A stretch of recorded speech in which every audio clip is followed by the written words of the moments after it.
How are you on this fine morning? Oh, very good. Thank you very much. Are Good. we recording? We are, yes. Okay. Uh, So it seems a long time since this time last year when we were in Venice. oh, With yeah, it's been a year almost. a year, quite a year. And what have you been up to? Um, well, I'm in my studio now, in the middle of making things. Okay. Oh wow, look at that. So, uh, Looks like a big making. yeah. So this is my production line, Okay. The factory. as you see. I'm Wow. trying to get this laptop really close to the shapes Okay. and stuff. Uh-huh. But yeah, so this is what I do. I just prepare the shapes, because at the moment I'm doing something like this. So it's like a big kind of digital painting. Yeah. So it's a big colourful world you've got there. Goodness me. Yeah, with shapes on top. So because I started with the idea in my head to make portraits Uh-huh. uh, and to add these shapes, these outlines Uh-huh. that, that I do in the computer and Yeah. then, in Photoshop and then Mhm. like kind of take them out in relief, like in 3D Yeah. and create the portrait. And this is a portrait of Naomi Osaka, the Japanese American tennis player, Uh-huh. Uh-huh. who was Cool. who won the U.S. Open, in front Yeah. of a booing crowd, when she beat Serena Williams in 2018. So what are they made of, Andre? What do they tell us about how they're made a little bit more? Uh, well, Or is look, it a secret? I don't want to give away the secret, Okay. but I'm going to take you out now, Okay. just so you see Where are we going? what I've got here Okay. waiting for me. So Okay. Ah, supplies. I've got lots of supplies here, Great. So you know, this is for the next work. and this makes the frame for it. Uh-huh. So yeah, these are the boards that Yeah. I add, I put on top of this frame. So I'll show you the back of it. Really, Okay. this is the back of a painting. Okay. I see. Yeah. Boards. So you make the stretcher and then stretch the. Is it printed? What is it printed on, Andre? This is like a digital print. Mm-hmm. This is another painting. Yeah. This is after Renoir, Okay. the Grand Bagneuses, Yeah. the Great Bathers. It's Uh-huh. 1887. Uh-huh. So I took that original photograph of his painting and manipulated the image. Yeah. Um, so I distorted the kind of the shapes, the body, like behind the background. Okay. Yes, I can see that. Then I covered them, so I kind of like this guy, like with my own kind of colors, gradients, form the body shape, and then on top, I am doing this, this wood like kind of structures that go on top. So they are made of wood. These little things. Okay. Oh well, it looks like a pebble. I thought it was a pebble. So yeah, this is it, and And they're all coded, so you know where to go. What does it say? What does it say on the back of that? Black back.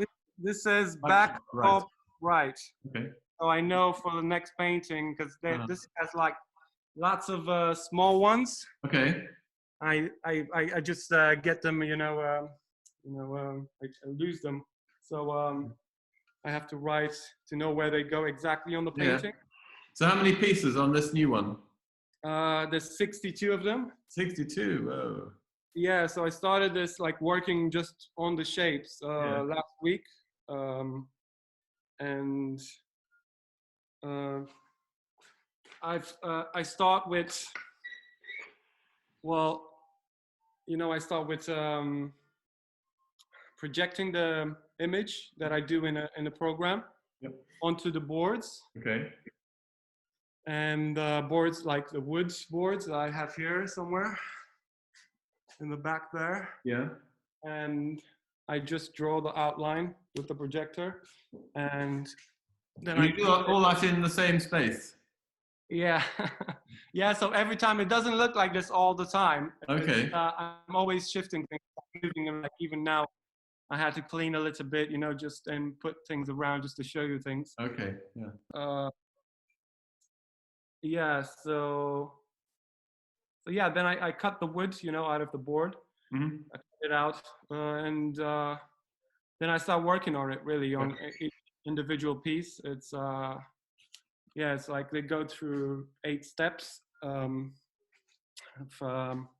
like routing, beveling, the edge, Mm-hmm. get it round, and then sanding. Sanding is like a crazy long time. Okay. I sand with these things, and yeah, it took me 3 days really to sand all these pieces here on the floor. Wow. I had to come back, like, as I can work for so long, on them, because my muscles kind of give up, because it's like I'm in the gym for like 8 hours, and I don't realize that I'm working so long, and I'm not doing like exercises for like 3 minutes and then break, or I just like continue because I want to get it done. So I don't realize that I am actually exercising my body a lot. Okay. So what do you think about the fact that if somebody looks at the work, they wouldn't recognize or know that it's taken all that effort to make? Do you mind that it's like invisible work once it's finished? Yeah, I think this was the idea, like, to make it look in a way easy to grasp, and like, maybe, simple, but maybe, complicated at the same time, because perhaps you'll wonder, how did you do it, yeah. And how are you managing to find materials and to get things made, like the prints in the lockdown? Is that okay in London, or? Well, I've ordered, like a stack, a roll of prints, Okay. during like before, Okay. the lockdown, in February. So I already had like 8 of them here, like 8 big ones. So I had something to work on. I still have like, this one is the 6th. Okay, I see. Batch, and I still have 2 to do before I order the next, thing. So yeah, it's like this, yeah.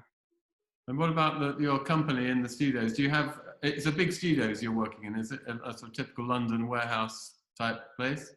Yeah, there's lots of people here. I'm on the ground floor because I need to move things around and get delivery. So it's easy for me to get them in. But there's like 2 floors up. There's like painters up there, and other artists, like printers and all sorts of things.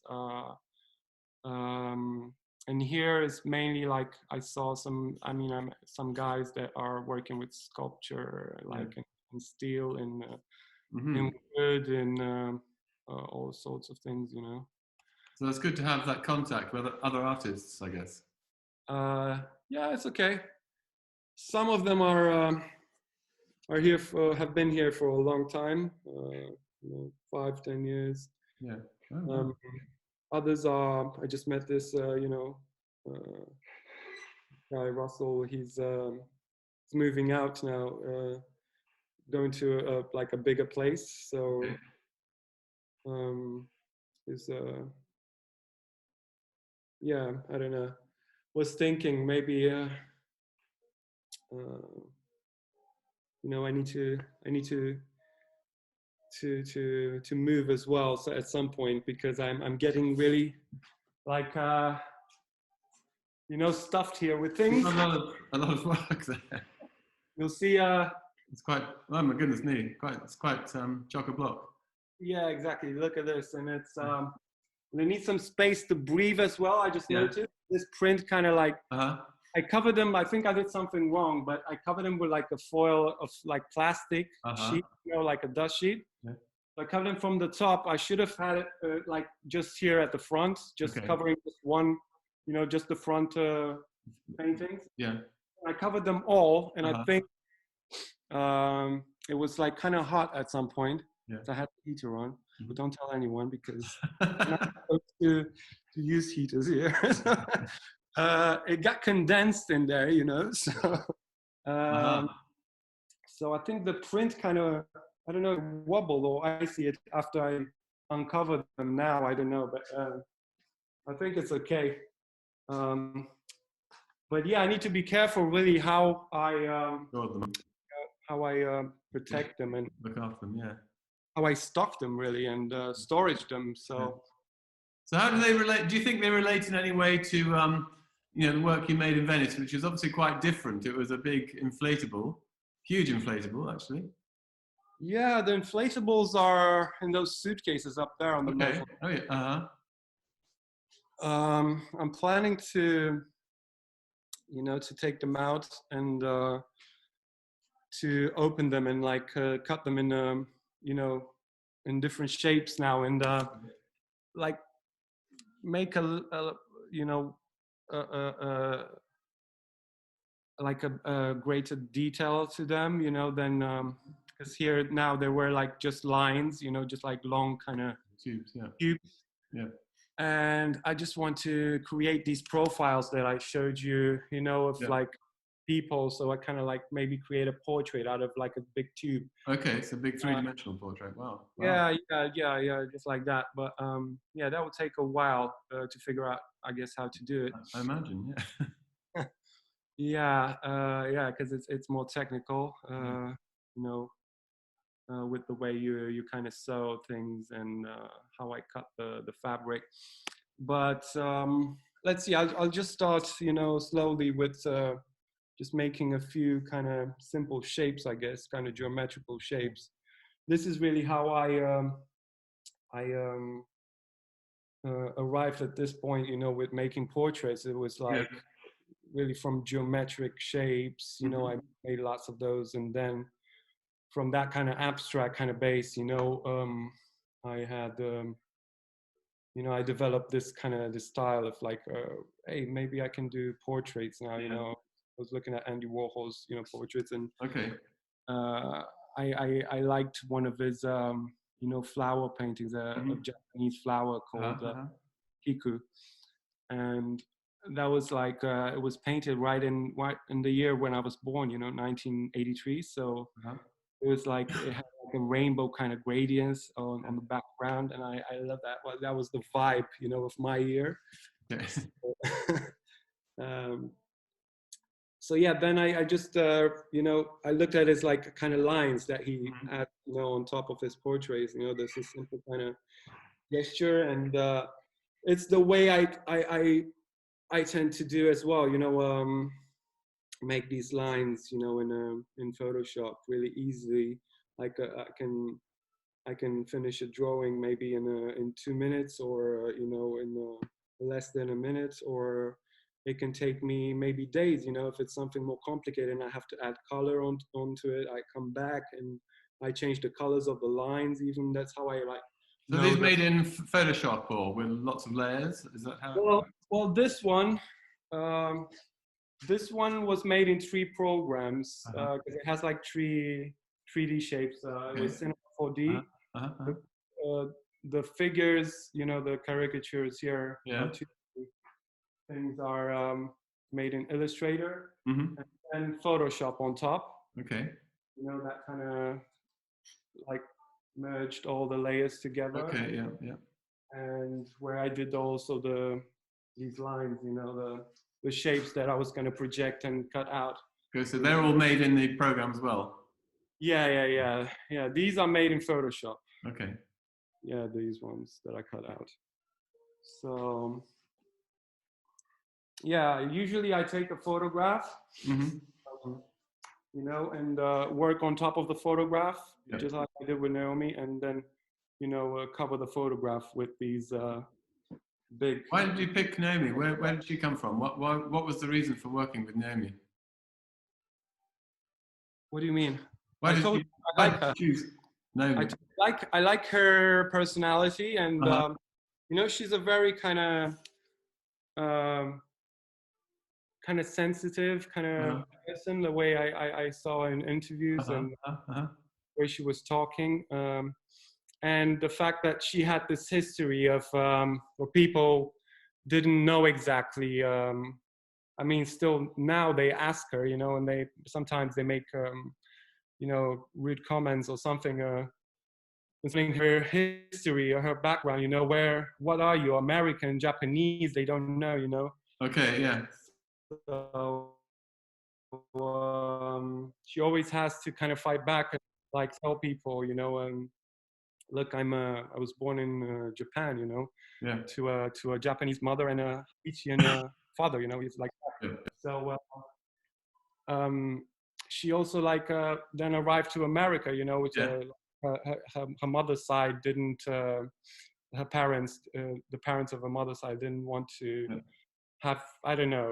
They didn't allow this relationship of you know with her father, and so they went out of the country into Japan, and they moved to New York, I think, in her early years, you know, when she was a child. So you like the story as well as the kind of character, the face, the backstory. There, yeah, in a way, yeah. I don't know if it's something that struck me really from the beginning, you know, if how my mother kind of moved out of the country, you know, in '89, right on the second day of the revolution, you know. Okay, so yeah. After they, you know, they killed the president. Yeah. The second day, my mother was on a train, and we went straight to Holland, and then from there she met someone, and we moved to Germany, and we lived there for the next 3 years. When I was like, I started school in Germany, really. I did 3 years. My first 3 years in school, you know, first grade to second grade and third grade was in Germany. And I lived there for a while. But when we moved back, we came back home. Yeah. Everyone started calling me Deutschland, you know, and you know? So I don't know. I always got picked up on, you know, who are you? What are you? You know. So, so kindred spirits there. Yeah. I was this traveled boy, you know. Yeah. Truly international. So I mean, I'm just thinking about this relationship to you and portraiture. I mean, do you think there's kind of some sort of heritage that you have from somewhere way back in portraiture? You know, going back in the years, like over the centuries, maybe the way people made portraits, or. Do you mean in art history, or? Yeah. Do you think? Do you see yourself in a line of portraitists? Yeah. I think I am. You know, yeah, the way I started, and I've been doing some portraits like even before, but just like drawing, just out of you know, with the pencil, and I was doing mostly it was just like body kind of shapes. I started like really, you know, when I was little, like 10 or 12, so I was drawing Spider-Man, and you know, kind of bulky, muscly kind of body to get to in superheroes and Marvel comics, you know. I was drawing those Hulk and you know, X-Men and Wolverine and all those guys, and but yeah, at the same time,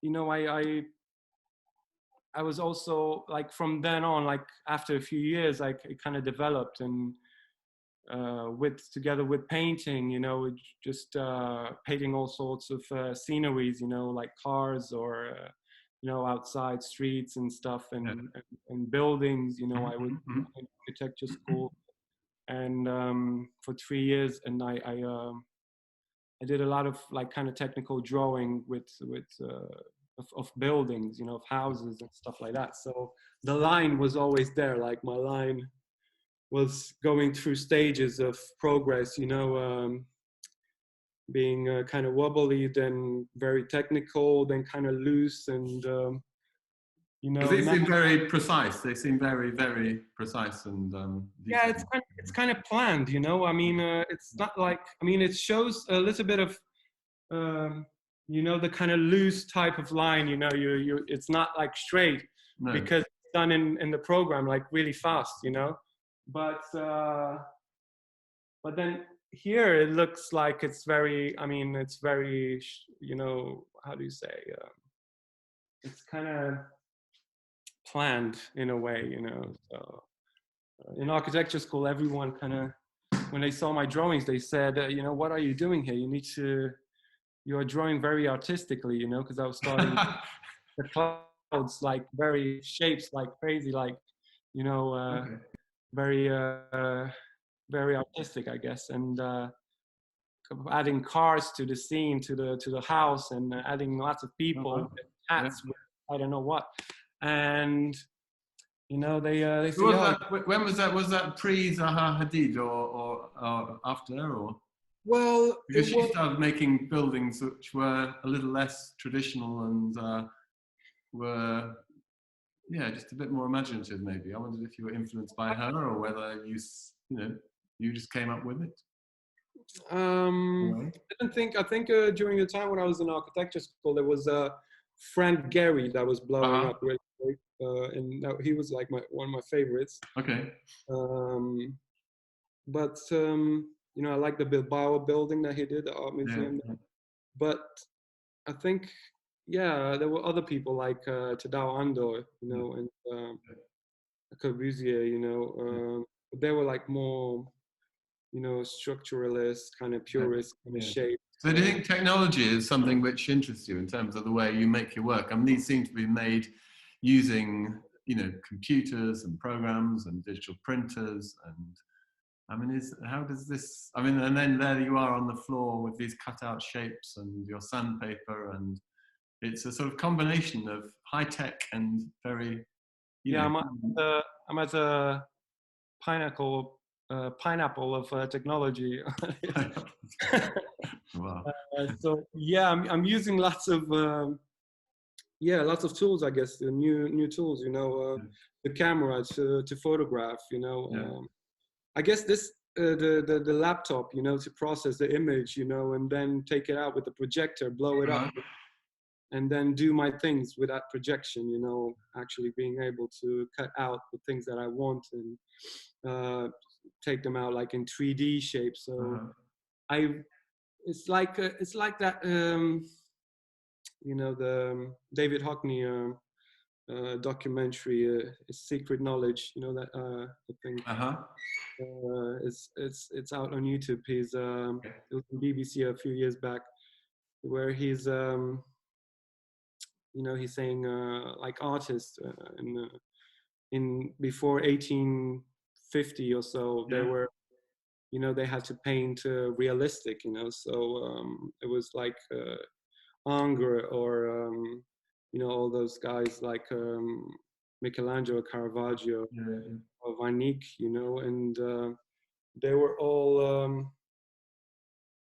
they all had some type of technology to help them, um, paint realistically, to get the image onto a flat surface, Mhm.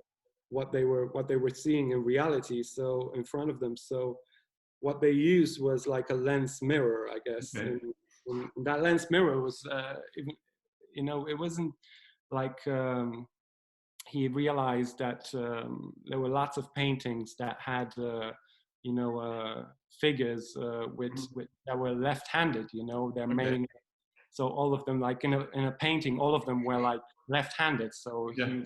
he wondered why, why they Uh-huh. were holding a glass with a left, and it's like a very small percentage that everyone in this room could have been like left-handed, Yeah. Yeah. Yeah. really in that moment when he painted. So he realized they used some type of mirror, Yeah. to get the image there.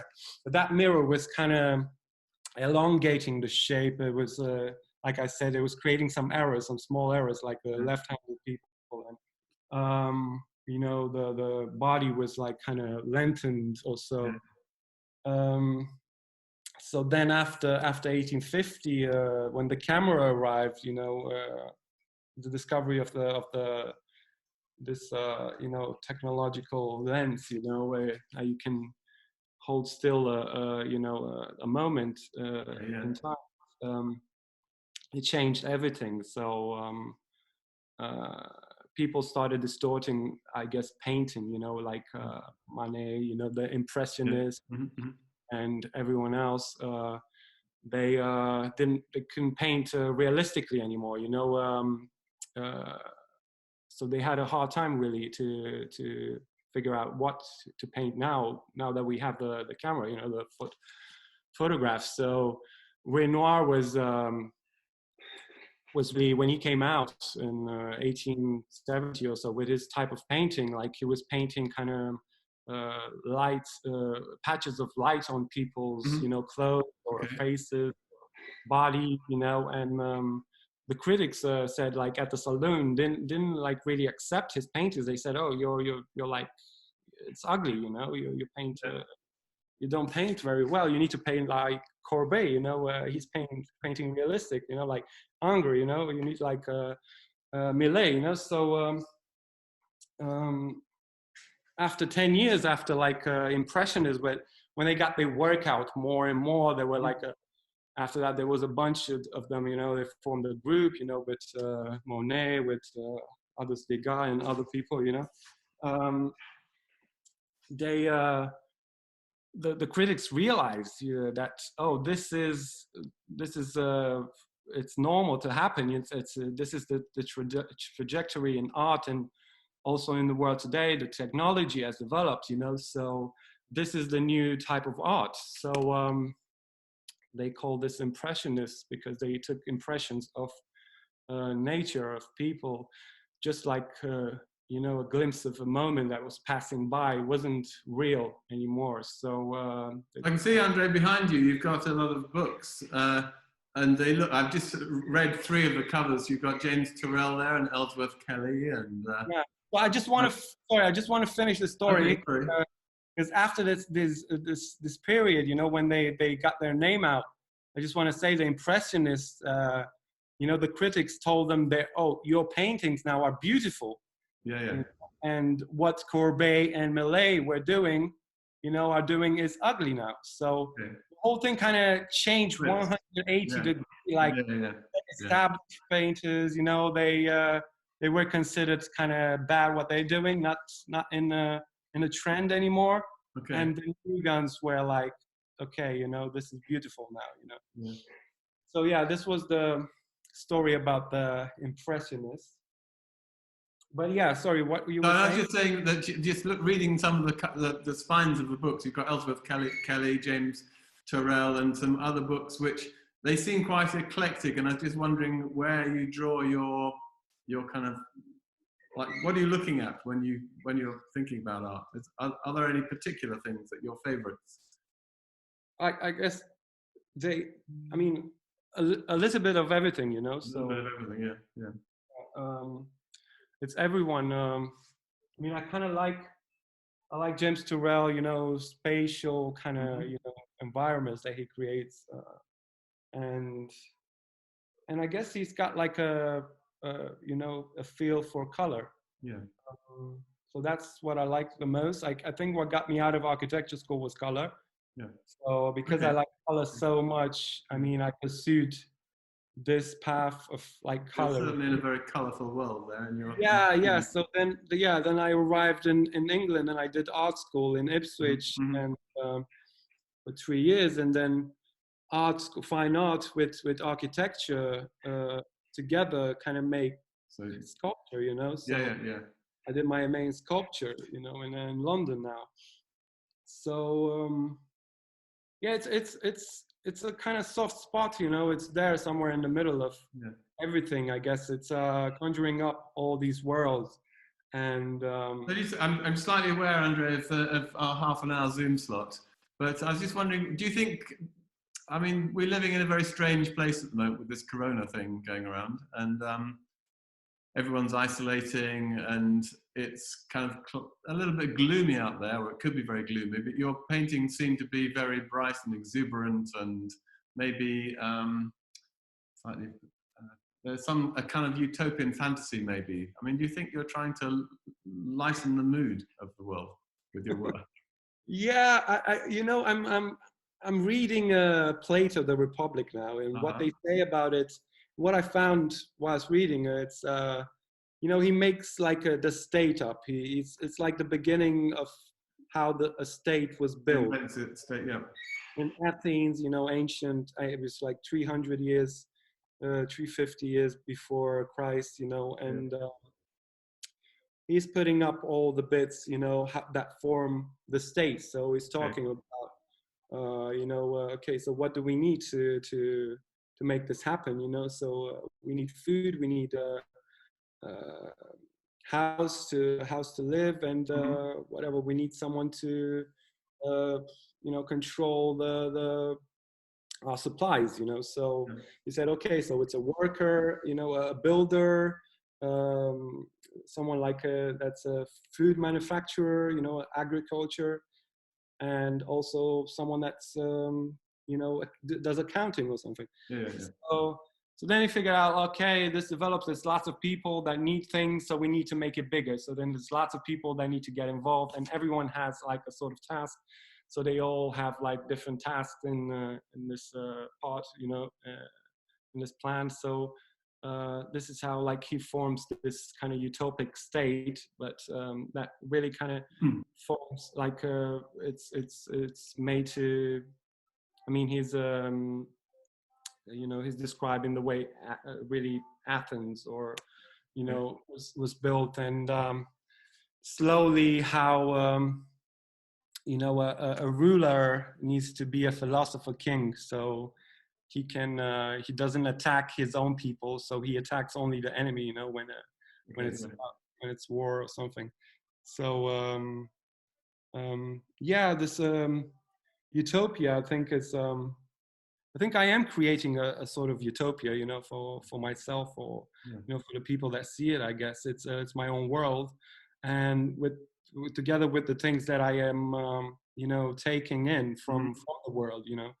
So slowly it comes to me. I mean, I'm always surprised to see what I'm doing next. Like in a year's time, I know I'll do something completely different. I don't have anything like in my mind planned or anything like that. So I know for sure the style kind of will develop and it will change, and you know, my work will change completely from doing inflatables or to doing a public sculpture or to doing sculptures, you know, for a gallery. So Andrei, I'm afraid we've only got 1 minute left of our Zoom time. Is there something, and where, that's kind of nice thing to sort of end with, like what next is when we all get unlocked from this locked down place? Is there something which you're desperate to do? Is there something which you kind of miss about life that you can't currently do? Oh yeah, the beach. I want to go jump head straight into the water. That's a nice thing to do. Yeah. So last time, just before lockdown, I was in Berlin. Yeah. But you know, they didn't have any like water. They had the canals, same here. But cold, I guess. Yeah, but it was really cool. I went to Berghain. You know, we had like a nice, fun night, you know, in the club. But then they shut everything down right after I came back. Even Berghain got closed down, and everything else. You know, it's it's not much to do now. I guess you know, not much fun for anyone. But I guess we need to stick to our you know, guns and make the best possible things that we can, you know, and yeah, don't get lost in it, you know. I mean, just try to have a little bit of you know, just a little bit of everything, you know. Okay, Andrei, well, it's good to talk to you and good to see your space, and thank you very much, and thank you. We'll see you again soon. Thank you. Okay, take care. Bye-bye. Bye-bye.